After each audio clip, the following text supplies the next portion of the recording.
Vanessa was seated at the marble kitchen island of our high-rise apartment in Marina One Residences, her almond eyes glued to her phone screen as if I hadn't just walked through the door. The twilight of Singapore's skyline shimmered behind her like a cold omen. I loosened my tie, already sensing something was off. She didn't look up until I dropped my briefcase onto the polished floor. Then, without lifting her eyes from her phone, she muttered, "Ethan, I want a divorce."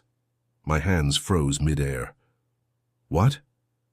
"I want a divorce," she repeated, her tone flat, like she was ordering kaya toast from a hawker stall, not detonating our 10-year marriage. There wasn't a tremble in her voice, no tears, no anger, just that unbearable calm. It was like she had rehearsed it. A speech, a script. I stood still, letting the words hang in the space between us. The silence stretched like glass about to shatter. "I can't keep living like this," she added, finally setting her phone down. "You don't work. You have no ambition. This isn't the life I signed up for." I almost laughed. "No ambition? Me?" For the past 3 years, I had been quietly scaling a fintech empire from behind a curtain, an alias, a network of proxies, all cloaked in digital smoke and mirrors. No one, not even Vanessa, knew I was the founder behind Altura Capital, a private investment platform now managing over $100 million in portfolios. She thought I was just doing freelance consulting gigs, spending hours in cafes, working on my laptop, while she believed she was carrying the financial weight. In reality, I was making over $600,000 a year. But I never told her. Not out of secrecy, out of curiosity. I wanted to see how long it would take for her to ask, not just how much, but how. She never did.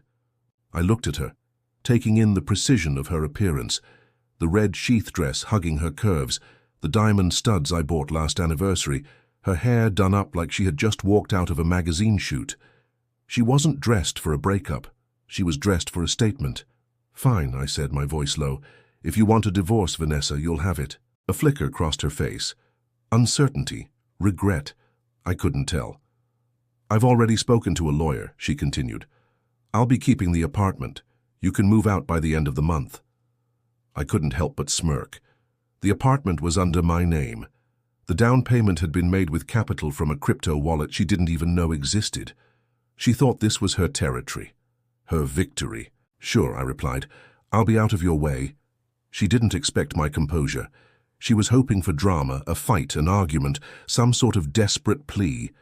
But I gave her nothing, and then she said it. "Caleb will be coming over this weekend. We're having a small dinner party." Caleb, my best friend. The man I shared school holidays, internships, and the occasional cigar with.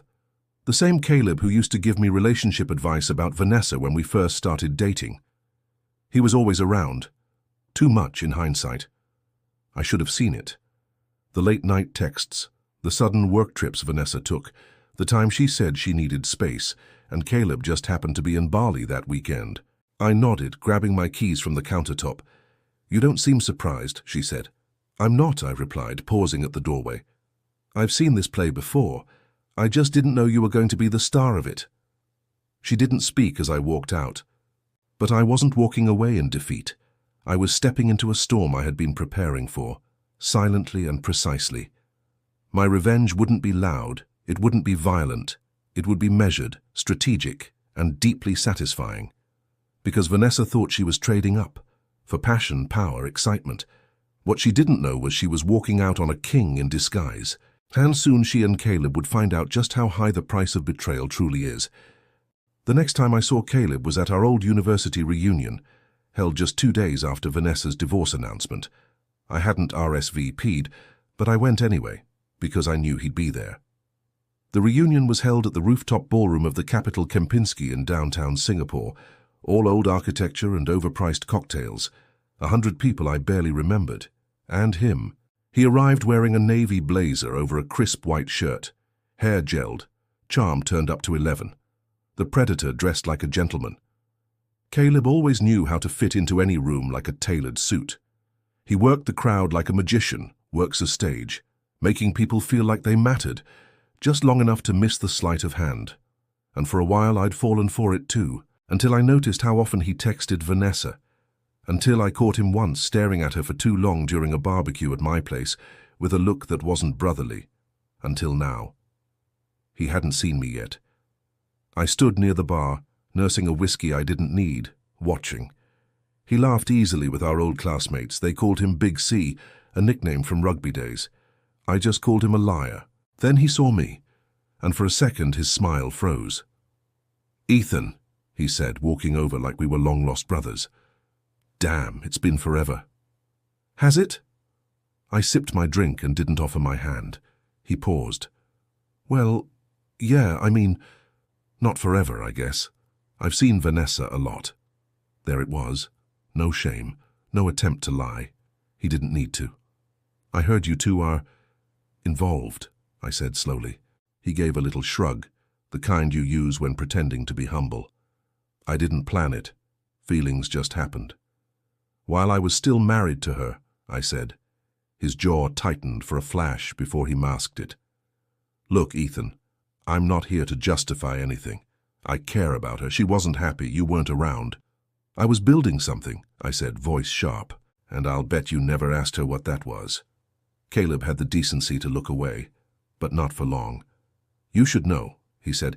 "She's not just divorcing you. She's planning to go public with our relationship, move in together, launch some lifestyle brand or podcast or whatever.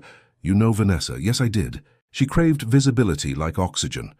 Instagram stories, curated dinners, girl boss energy. She was beautiful, ambitious, and completely hollow inside." "And she thinks you're her ticket," I said, almost amused. Caleb raised an eyebrow. "Why do you sound so calm about this?" "Because I already know how it ends," he laughed nervously. "Man, you've changed." He had no idea. That night I returned to my apartment and opened the folder I'd been building for 3 months. Screenshots, voice memos, even a little video from our doorbell cam showing Caleb sneaking out at 2 a.m. on a Wednesday in July. But this wasn't about confronting them. This was about watching them burn from the inside. I logged into the Shell Corporation accounts I had under different names.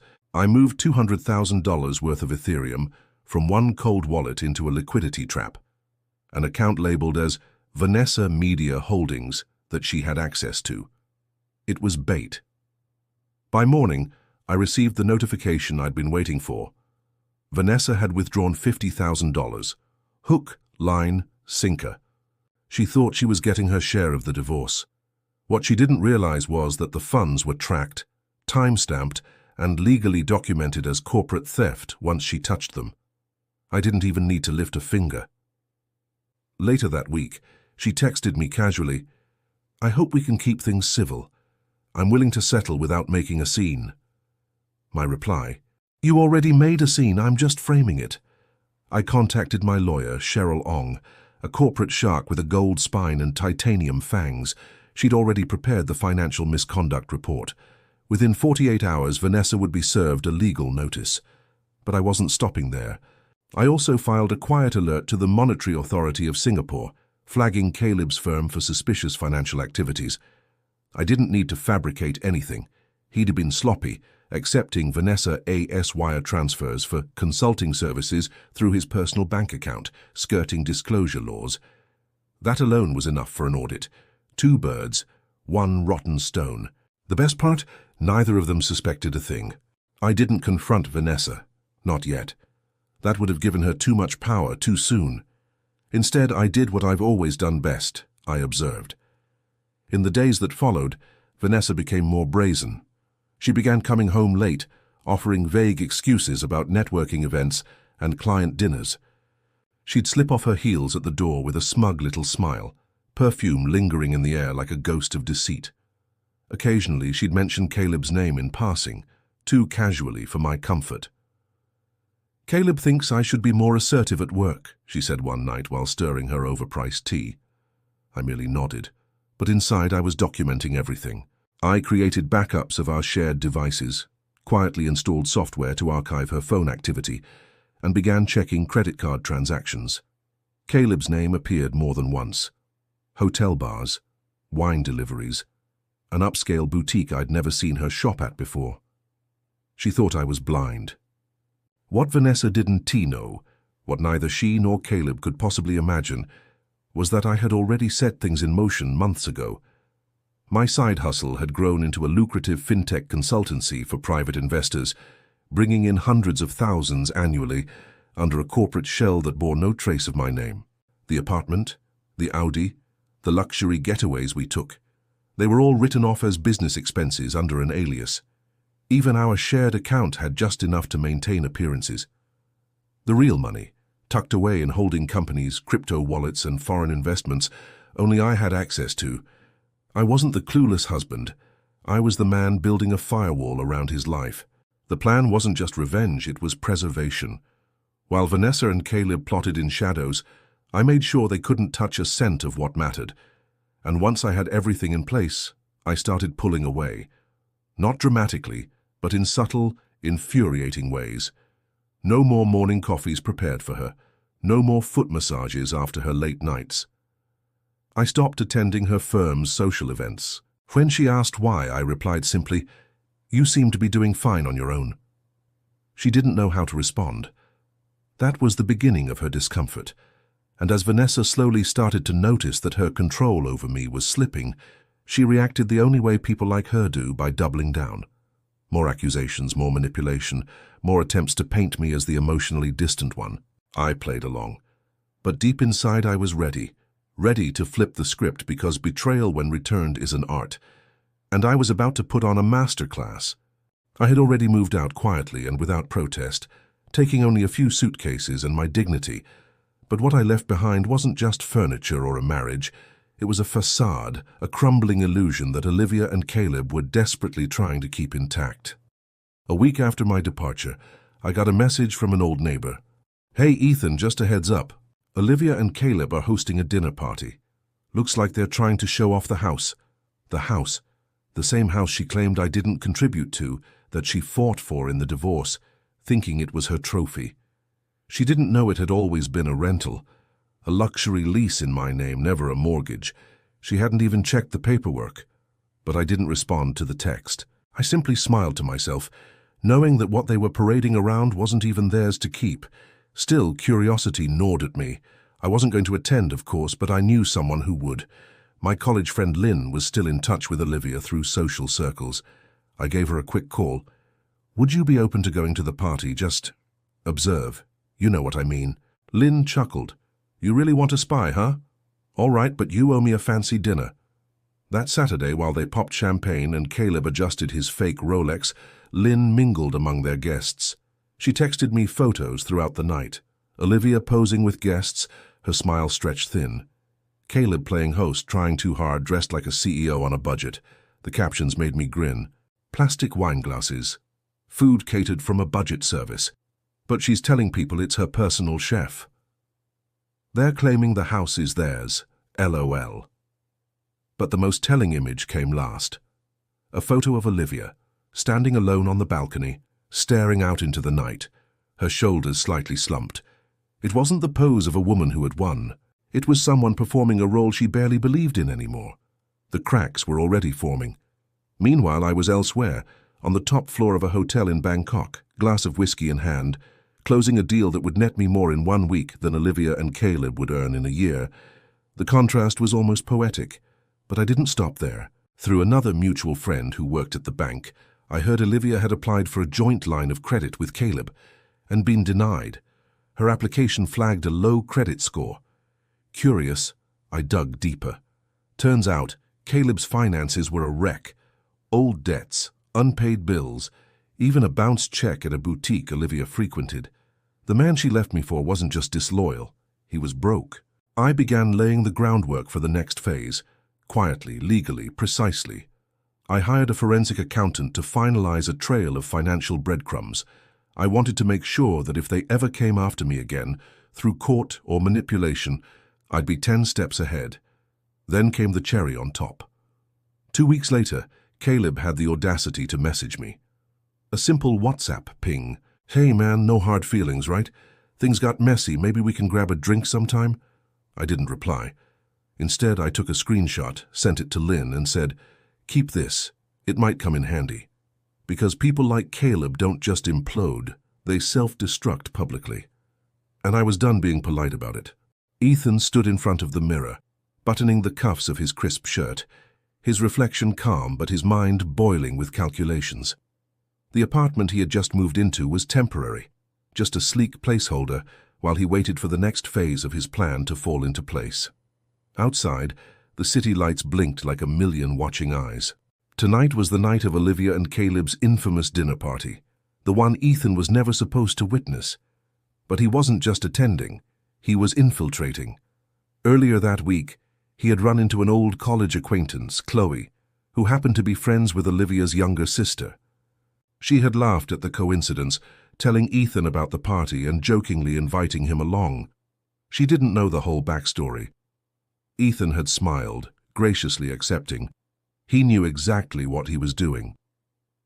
That night, he arrived fashionably late, wearing confidence like armor. Olivia opened the door, wearing a silver dress that hugged her curves like scandal, her face flushed with shock upon seeing him. "Ethan, what are you doing here?" she whispered, eyes darting back toward the living room. Chloe appeared behind him, beaming. "I brought him. You two know each other." Ethan stepped in smoothly, his smile sharp. "Oh yes, we go way back." Inside, the apartment looked like a stage set. New furniture, scented candles, and guests laughing over glasses of overpriced wine. Caleb was holding court in the center of the room, entertaining co-workers from his tech firm. When he noticed Ethan, his expression faltered just for a second, then came the smile, a tight, wary thing. "Ethan," Caleb said, extending a hand like they hadn't shattered a decade-long friendship. "Didn't expect to see you here." "I bet you didn't," Ethan replied, taking the hand, squeezing it just a little too hard. "Life's full of surprises." The rest of the evening unfolded like a play Ethan had already memorized. Olivia clung to Caleb's arm a little tighter. Caleb drank more than usual. They were performing for the crowd, desperate to project a perfect life. But Ethan saw the cracks, the way Olivia avoided his gaze, the way Caleb's eyes kept flicking toward Ethan across the room, as if waiting for a blow that never came. What they didn't know was that Ethan wasn't here for drama. He was here for data. He watched. He listened. Every interaction, every slip of the tongue, every hint of tension. He logged it mentally like a surveillance expert. Olivia laughing too loudly at Caleb's stories. Caleb brushing her off when she tried to touch his shoulder. The whispered argument they had near the hallway, just audible enough to catch words like budget, late again, and you promised. At one point, Chloe leaned over and whispered, "They don't seem as happy as they look, do they?" Ethan just smiled. Appearances are everything. After dinner, as people gathered in smaller groups, Ethan made his move. He caught Caleb alone near the balcony. The city skyline sprawled behind them, cold and untouchable. "So," Ethan said, "how's married life treating you?" Caleb's jaw tightened. "You don't need to be here. But I am, and it seems like Olivia's already told your guests I'm just an old friend. Convenient." "You want to fight?" Caleb hissed, the mask cracking. Ethan shook his head. "No. I want you to know I see you. I see both of you. And I want you to know it's not over." "What's that supposed to mean?" Caleb asked. Ethan turned to leave, pausing only to look him dead in the eye. "It means you should enjoy this little empire while it lasts." He walked away before Caleb could respond. Olivia was watching from the kitchen, her smile brittle, her eyes wide with fear.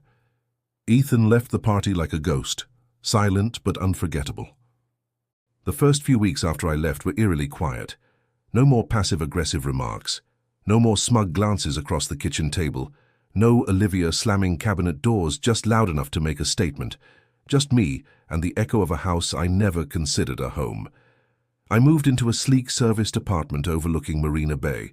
Floor-to-ceiling windows, smart lighting, minimalist design. It was sterile, but it felt like freedom. No lies, no betrayal. Just space to think and plan. I didn't tell anyone, not Olivia, not Caleb, not even my colleagues, that I was still running my fintech startup from behind the scenes. They thought I'd given it up, that I was drifting, but in reality my quiet retreat was the perfect cover to scale the business silently. We were onboarding 3 new clients, closing Series B funding, and preparing to expand into Hong Kong.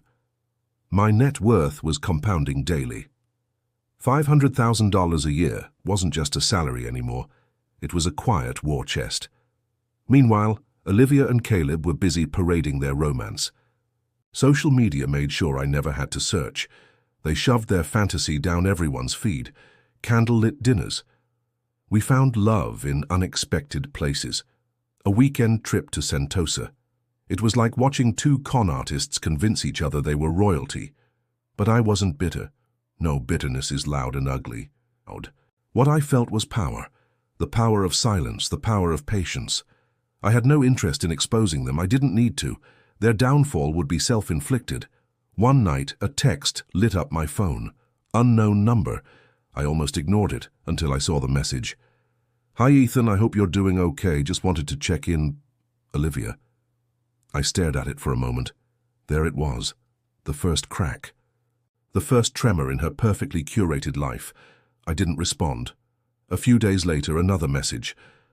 "I know things ended badly, but I miss talking to you.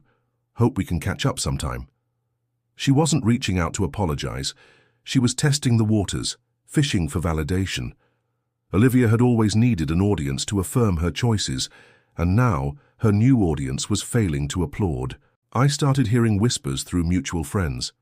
Caleb was spending recklessly, trying to impress her with fine dining and luxury brands on a budget that couldn't sustain either. He was still just a middle manager at a digital marketing firm, and Olivia, for all her illusions of luxury, never quite understood what real wealth required: discipline, not display. Then came the gossip about arguments, money troubles, and Olivia's increasing anxiety. They had moved into a condo in River Valley, but word was they were behind on rent. I didn't confirm. I didn't care. I simply continued growing what they had both overlooked: myself. The final blow came when a journalist reached out, asking if I'd be open to a profile piece for Singapore FinTech Weekly. My startup had quietly become one of the city's top emerging platforms. They wanted my story. I hesitated. This was exposure. But then I thought of Olivia, of Caleb, of their laughter, their arrogance, their assumptions, and I said yes. 2 weeks later, my face was on the cover, not in a tabloid, not in a revenge post, in a respected financial magazine headlined, "The Silent Millionaire, How Ethan Tan Built an Empire from the Shadows." I didn't have to send Olivia the link. The internet would do that for me.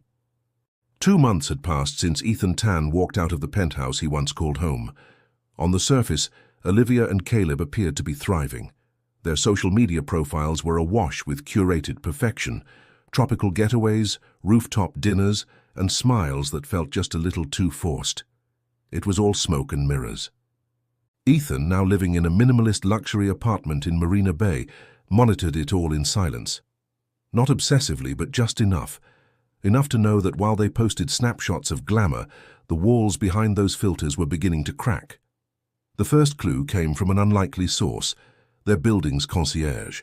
Ethan's company had a network of properties and professionals tied into his private fund, and a quiet word with one of his property managers had yielded an interesting bit of intel. "They've missed 2 maintenance payments," the manager had said, eyes narrowing. "And there was a noise complaint last week, screaming, furniture slammed against the walls. The doorman had to intervene." Ethan didn't smile. He merely nodded. "Keep me updated, discreetly." Behind closed doors, it seemed the fantasy was already fading. Caleb, always charming, always reckless, had overestimated his ability to maintain the high life. Olivia, now stripped of Ethan's financial stability, was beginning to notice the realities of her new life. The money Caleb claimed to have. Smoke and illusion. Ethan knew better. Caleb had been coasting on Ethan's coattails for years. He'd only looked successful because he stood beside a man who was. Now, without Ethan's shadow to hide in, Caleb's insecurities were beginning to boil over. Ethan's silence was his sharpest weapon. He made no dramatic statements, no vengeful moves, at least not visibly. Instead, he invested in silence, in time and in patience, and slowly their perfect world began to crumble. Meanwhile, Ethan was flourishing. His fintech startup had secured a new round of funding from a Japanese venture capital firm. The valuation crossed the $100 million mark. His image had subtly been rebranded, clean, calculated, visionary. His name now floated in hushed conversations across elite circles in Singapore, Hong Kong, and Tokyo. Still, he never once tried to flaunt his comeback. He didn't need to. But Olivia noticed. She began texting again. Short at first. Just wanted to check in. Hope you're doing well.